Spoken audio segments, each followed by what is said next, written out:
Sports played a huge role in my life. I played soccer and t-ball and all kinds of sports when I was younger.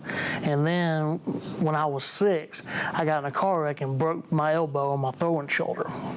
When I was 12 or 13, I started getting interest back in baseball again. And growing up, my dad played baseball through high school.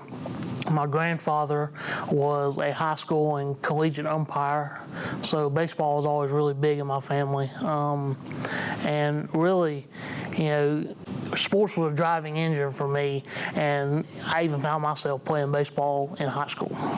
My name is Will Cheney, and I'm a sports journalist for the Augusta Chronicle in Augusta, Georgia.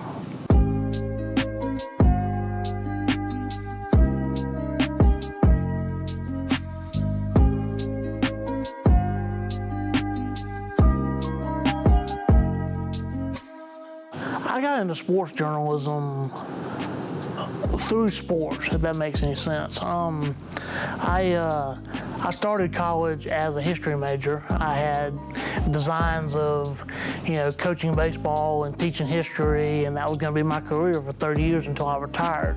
Well, a good buddy of mine named Billy Byler was the beat writer for the Green Jackets for the Chronicle.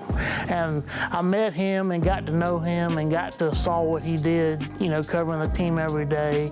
And I read a bunch of his writing, and then I got to a point where I thought, okay, this could be a career path for me. Being a freelancer and a stringer is tough in this industry because you're not making much money. You're traveling around on your own expense. You don't have benefits or anything like that. But it's the nature of the beast because there are only so many full-time jobs available in this industry. But you have to have a way to get your name out there and get clippings and all that. It gave me that drive and really makes you bank on your ability to make your career happen. Especially when you get the newspapers, changes are happening so fast, and massive changes are happening almost on a weekly basis nowadays. But I hope that in 5 years that, even if it's not at the Chronicle, hopefully my fortunes will be good enough to where I'll still be able to do what I love to do for a living. Any up-and-coming sports journalists would need to do 2 things on a massive scale: read and write. I tell people all the time, ESPN the magazine, Sports Illustrated, or even websites like Bleacher Report, you have to read the people that are considered at the apex of their industry and figure out why that is. We are the arbiter of this game to the readers and the viewers. So we need to be able to know as much about each individual sport as we can, so we're able to convey that message on to the audience.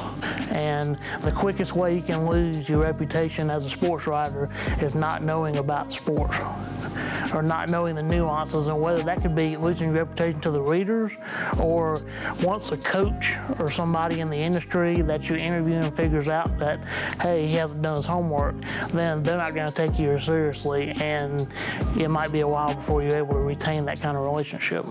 There are sports out there that I don't either know as much about or pay as much attention to, and I would say for any sports writer or any up-and-coming sports journalist that has sports that they don't pay much attention to, the best thing I can tell you is start paying attention to it, because you never know when your time's going to come where your supervisor or editor is going to say, hey, this is happening, go cover this. You never know what you're going to cover, so you have to be able to do your best to cover all bases.